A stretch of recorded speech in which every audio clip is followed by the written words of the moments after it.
The Johnson's Wax Program with a special message about an outstanding new product. It's Johnson's Cream Wax, the fastest wax polish you can buy for your furniture. Johnson's Cream Wax cleans so quickly, dries so quickly, polishes so quickly that using it is practically as easy as dusting. Even big dining room tabletops will be bright and lustrous, almost as fast as I can tell you about it. That's possible because Johnson's Cream Wax not only cleans in a moment, it dries and polishes in a moment. Leaves no wet, sticky, dust-catching oil on the surface of your furniture. So to have furniture that's perfectly cleaned and beautifully polished, and to have it with no more trouble than dusting, get the fastest wax polish you can buy. Johnson's Cream Wax. The Johnson's Wax Program with Fibber McGee and Molly.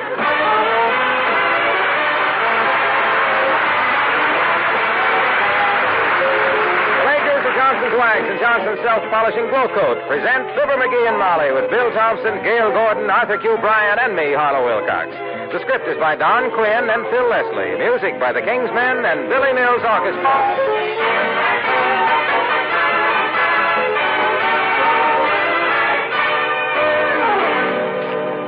I believe all of you who've been buying Johnson's Glow Coat will be pleased to hear that more people buy Glow Coat than any other self-polishing floor wax.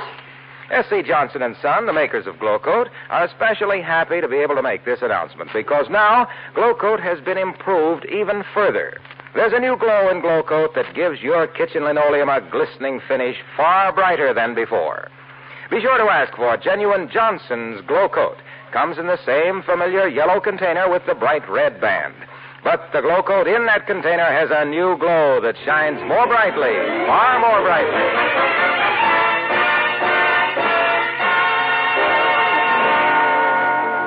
An oil-burning furnace can make a house mighty comfortable these brisk winter days, if you have oil for it, of course, like the people at 79 Wistful Vista just ran out of, because the man of the house forgot to order any. Here's the house now with a cold furnace, a fire in the fireplace, and Fibber McGee and Molly.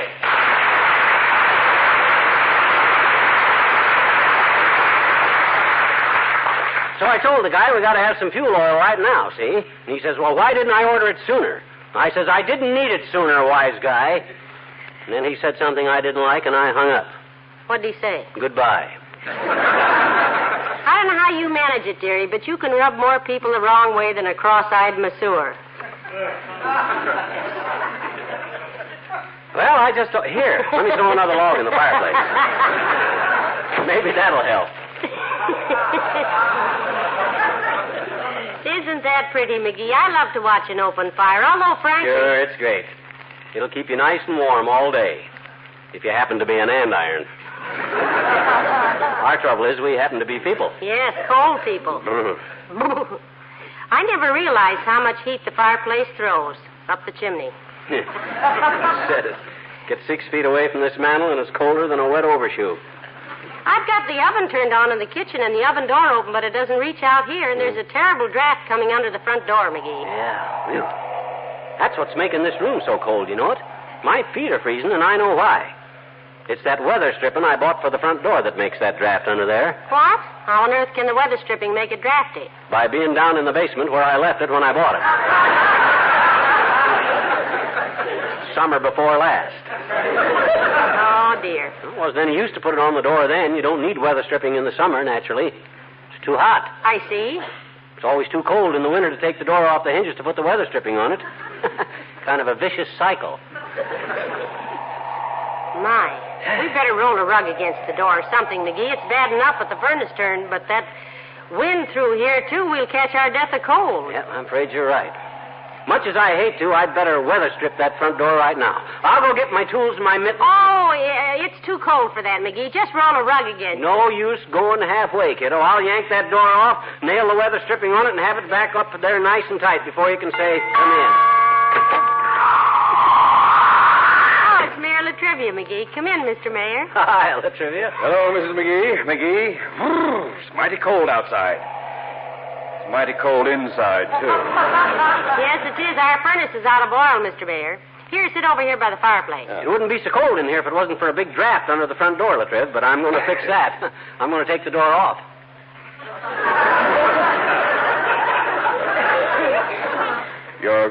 going to take the door off to keep the wind from blowing under it? Yep. Isn't that a little like swimming to Europe for fear you might fall off the boat? Well, he's just taking the door down to weather strip it, Mr. Mayor. Certainly. Oh. Well, as I was saying to Miss Tremaine just the other day... Oh, Fifi Tremaine. We haven't seen her in weeks, Mr. Mayor. How are you two getting along, anyhow? Yeah, how's that three-cornered romance between you and Fifi and Doc Gamble coming along, Trev? Is it true that Doc's Christmas present to you was a new set of strings for your violin? I don't play the violin. That's odd. Doc Gamble claims that you're playing second fiddle with Fifi. Second fiddle with Fifi. Don't you play any musical instrument, Mr. Mayor? No, not really. Though I dabble a bit with the sweet potato. That's not very good manners, Latrell. Eat 'em or leave 'em alone, I always say, but don't dabble with 'em. I didn't mean I to like dabble them, in too, but they're so terribly fattening. Oh, Yes. Yes, they are. In fact, I think I'll give them up and start playing the violin. Where were we? We were talking about Fifi Tremaine. Oh, yes. I had a date with Miss Tremaine last night. On the way home, my right front tire blew out, and we skidded into a ditch. Heavenly days. Nobody hurt, I hope. Oh, no. But we did have to spend almost 2 hours marooned on a dark road 13 miles from town. How awful. Yeah. You think so?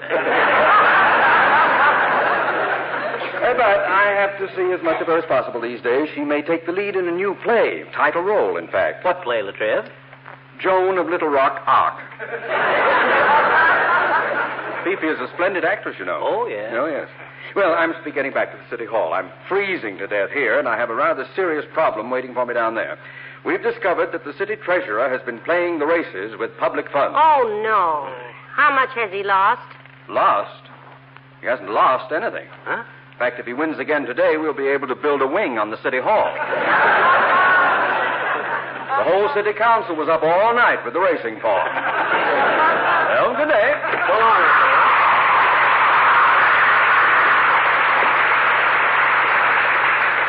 Oh, that wind is cold, McGee. Let's stuff some towels under that crack in the door and let it go. No use putting that weather strip job off any longer, Molly. You know me. I like to do things right now. I'll get my tools, yank that door down, and nail that weather strip. Okay, dearie. Ah, there goes a good kid. But stubborn as a mule, and just as handy with tools. Well, there's only one thing to do about it, and I know what. Hello, operator. Give me the Ritz Vista Hotel. Yes, the Ritz Vista at the corner of 14th. Billy Mills, the orchestra, and Pancho Lagusta.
she had vaudeville act with me, but she died of sheer confusion when I laid bigger eggs than she. Oh, the monkey and the coconuts. How's the weather stripping coming, dearie? You going to finish that front door this winter? Not that I want to hurry a craftsman like you, but my elbows are turning blue. Don't you worry your golden little noggin about that, passion flower. When I get this door put onto its hinges, it'll be snug as a skunk coat on a skunk.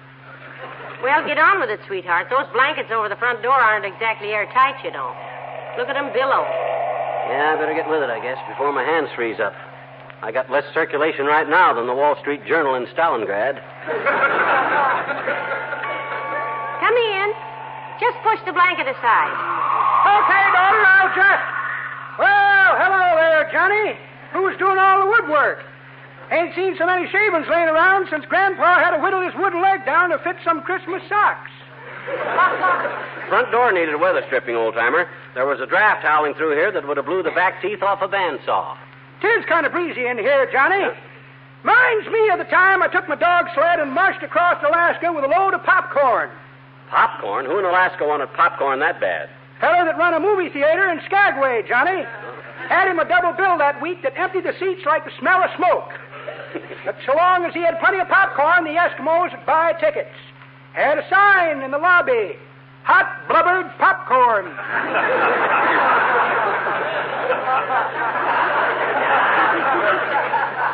Then when the popcorn was gone, there they were, still holding the bag.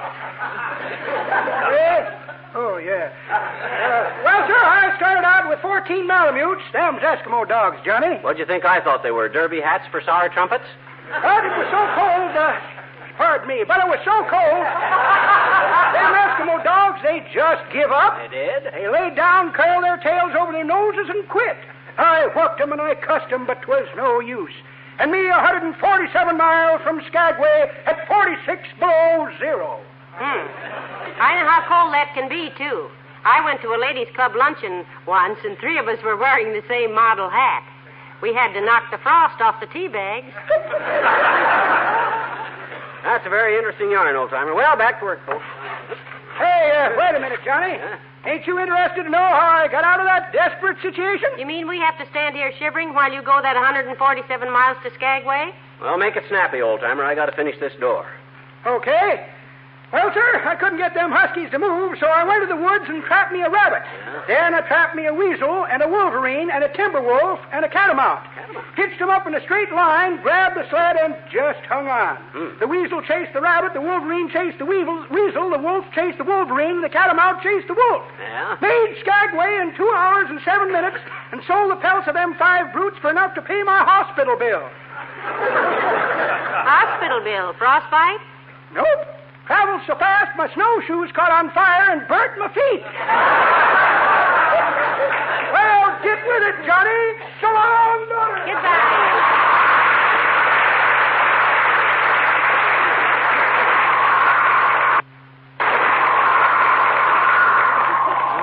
I'll be glad when we get this door hung up again so we'll know when people go out. How can you slam a blanket? Oh, well. McGee, haven't you got about enough trimmed off the door by this time? I've dumped 5 loads of shavings in the fireplace. Don't you worry. There'll be more, kiddo. This door has got to fit perfect, and I can tell by looking at it I ain't got enough off yet. McGee, you'll have to pin that blanket a little more tightly over that door. Oh, never mind. It's just Mr. Wilcox coming in. Oh, hi, Junior. Hi, pal. Hello, Molly. Hello, Mr. Wilcox. Sit down and split a chilblain with us. Well, it is a little frigid in here now that you speak of it. Didn't you pick kind of a silly day to take the door off, Happy? What's silly about it? Does an icy wind come blooping through here on nice sunny days? What's there to fix on a day like that? Use your head, Junior. Well, if I'd known what you were doing, pal, I'd have brought my wife over. She's pretty handy with a hammer and a saw. Loves carpentry. You ought to see the necktie rack she made me for Christmas. Pretty, is it? No, it isn't very pretty exactly, but you ought to see it hold a necktie. How does she get time for that stuff, Junior? Woodworking is a full-time hobby. Oh, she has plenty of time. Got the housework pretty well simplified, you know. Oh.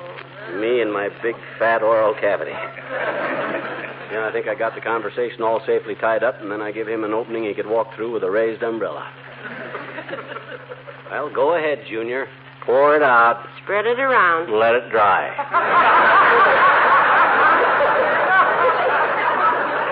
What are you two talking about? I was telling you about my wife's hobby, woodwork. Today she started to make a Yes, bookcase. Mr. Wilcox, we know. And then McGee said something about how does she get the time, and you said she has her housework pretty well simplified. What do you mean? What do you mean? What do we mean? We mean Johnson self-polishing glow coat. That's what we mean. Yeah, but I didn't And say we know what anything about... simplifying housework means, too, Mr. Wilcox. Sure. You might as well come right out and say it. That glow coat on the kitchen linoleum saves hours of housework and gives more leisure time for making necktie racks and stuff. Because it's so easy to apply and requires no rubbing and no buffing. Come on, tell us. Oh, now, look, And, Mr. Wilcox, don't forget that the new glow coat has a new glow, too. Don't forget that. The same familiar container on the outside with the added glow on the inside. Keep your linoleum and your wife both looking young with Johnson's self-polishing glow coat. He's being stubborn. He ain't going to tell us. Well, I guess we can't force him to sell the product if he isn't in the mood. Tell us about what your wife is making in woodwork now, Mr. Wilcox. Hey? Oh, I was shivering so hard I didn't hear what you were talking about. Your wife, what's she making now out of wood? A fire, and I'm going home and sit by it. So long now.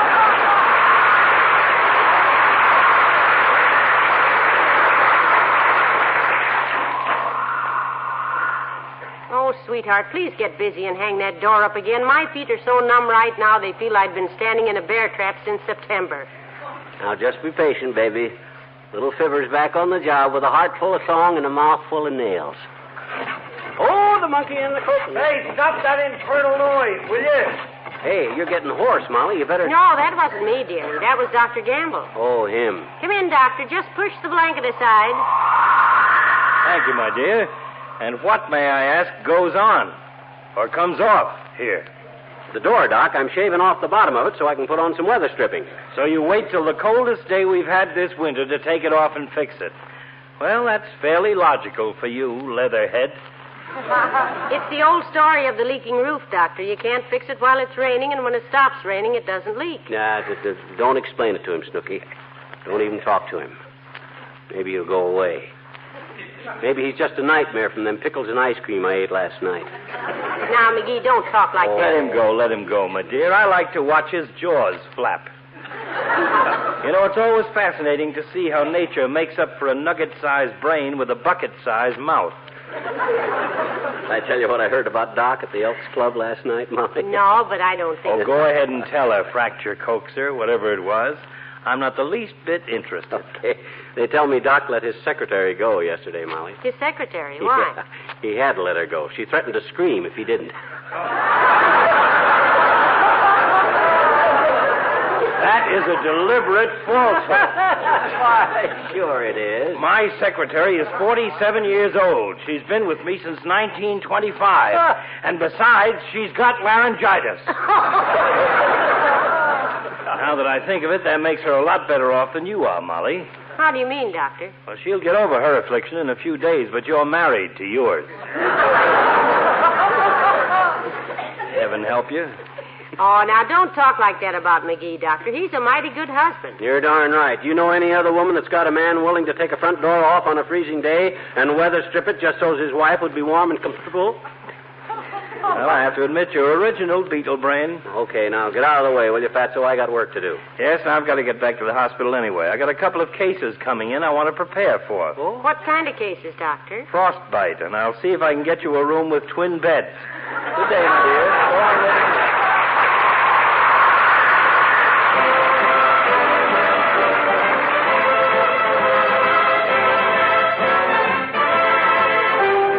Northward we go, through the land of paradise and snow. Sliding, gliding, spilling, thrilling, racing, chasing, sailing, trailing, northward. Oh! The King's Men sing Saskatchewan. What a delight when I think of the night that I met you on in Saskatoon, Saskatchewan. Oh, what a thrill was the spill down the hill I upset you on in Saskatchewan. Just as the breeze was a race on the skis, I would fetch you on. In Saskatoon, Saskatchewan. I'd walk ahead while you rode on the sled, I would fetch you on. In Saskatchewan. We might have been in the Alps, just like you see in the papers, risking a couple of scalps and cutting Canadian capers. It's going to be nice to get back to the ice, and it's get you on in Saskatoon, Saskatchewan. I'll charter a plane or a honeymoon train, and I'll get you on in Saskatchewan. Oh, it's 10 below. When you're in love, you feel as though it's 98 above, and so away you go across the paradise of ice and snow. We'll hibernate like a bear deep in a cave that I'll dig you. We'll be a tropical pair and melt our Eskimo igloo. As soon as I've heard one affirmative word, I can catch you on. I'll whisk you to Saskatchewan. I'll charter a plane or a honeymoon train, and I'll snatch you on to snappy, silvery, sunny, sparkling Saskatoon, Saskatchewan.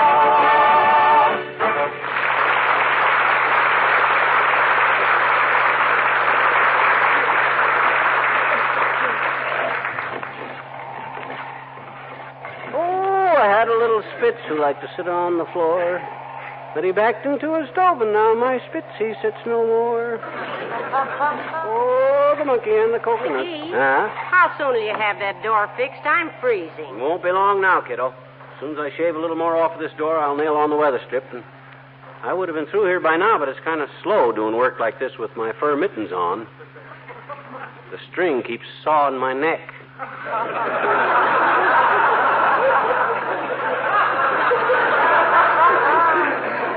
I only hope that door fits when you get through with it. You hope it fits? Ha! You're talking to a master carpenter, Tootsie. I don't just guess at this stuff. I measured it right to a T, and I marked the door just how much to shave off. Well, good.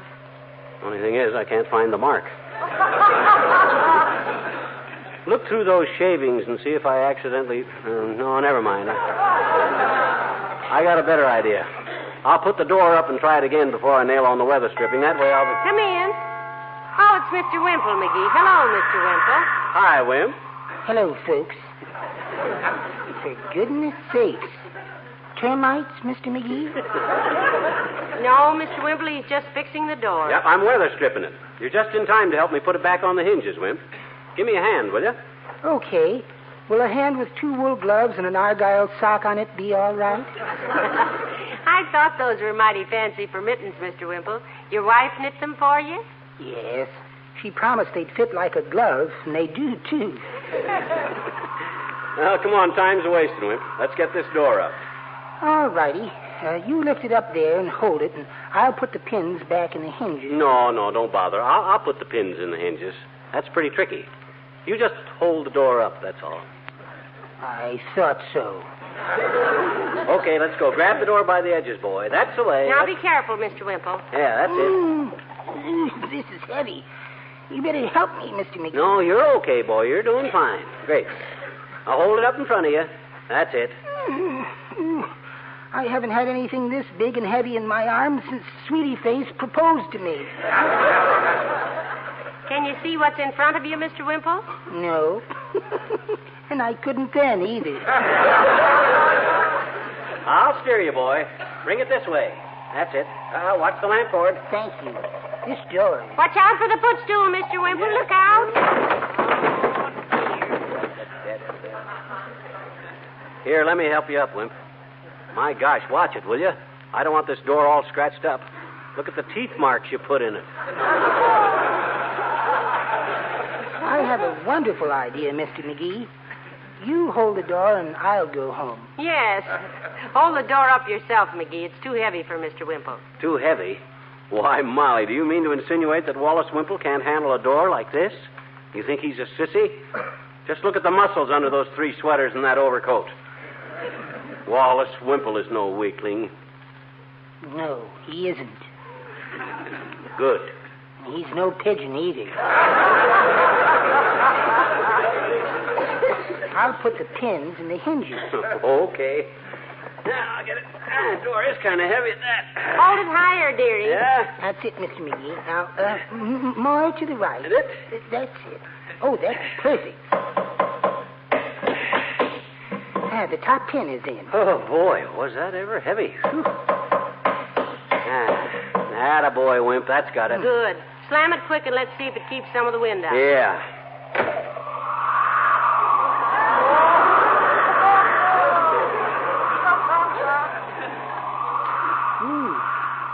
It's just like a Dutch door with the bottom half open. Oh, smoke. How did I ever cut that much of it?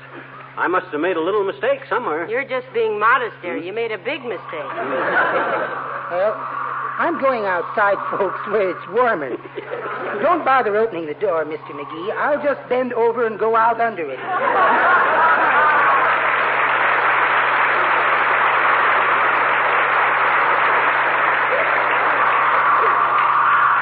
Gosh, that wind is getting colder every minute. Look at that door, Molly. What did I do? I must have been looking at the wrong mark when I cut it. Oh, it's cold. Now, look, sweetheart. Let's face it. Huh? We won't get a carpenter till tomorrow, that's for sure. Then where can you get a new door tonight? I don't know. My gosh, kiddo, what'll we do? We can't stay here and freeze. We'll go downtown. Spend the night at a hotel. Yeah, but gee whiz, we'll never get a reservation this late in the day. Oh, yes, we will. At the Ritz Vista. Huh? They have dinner dancing, too. In fact, we already have a reservation. We have? Who made it? I did. When? 5 minutes after you said you were going to fix the front door. Tighten up your muffler, dearie. Your mouth is hanging open.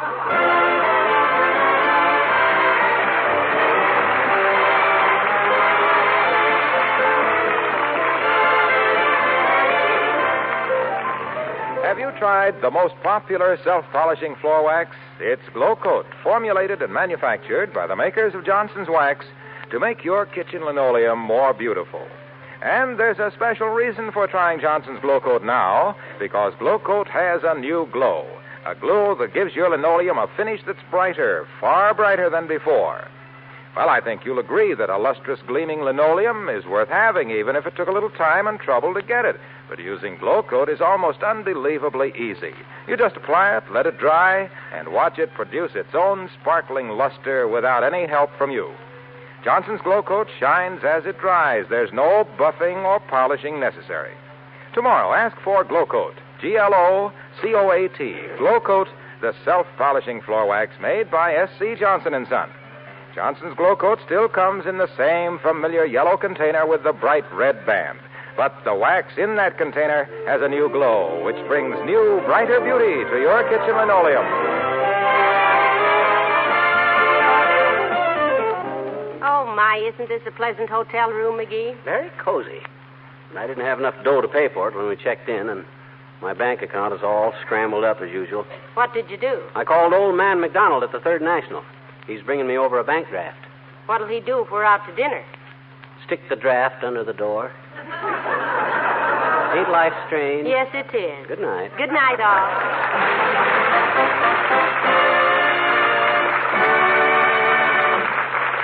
The makers of Johnson's Wax and Johnson's Self-Polishing Glow Coat, Racine, Wisconsin, and Brantford, Canada, bring you Fibber McGee and Molly each week at this time. Oh, by the way, you'll be able to hear the new Alan Young Show next Tuesday night over most of these stations. Then be back with us again, won't you? Good night. This is NBC, the National Broadcasting Company.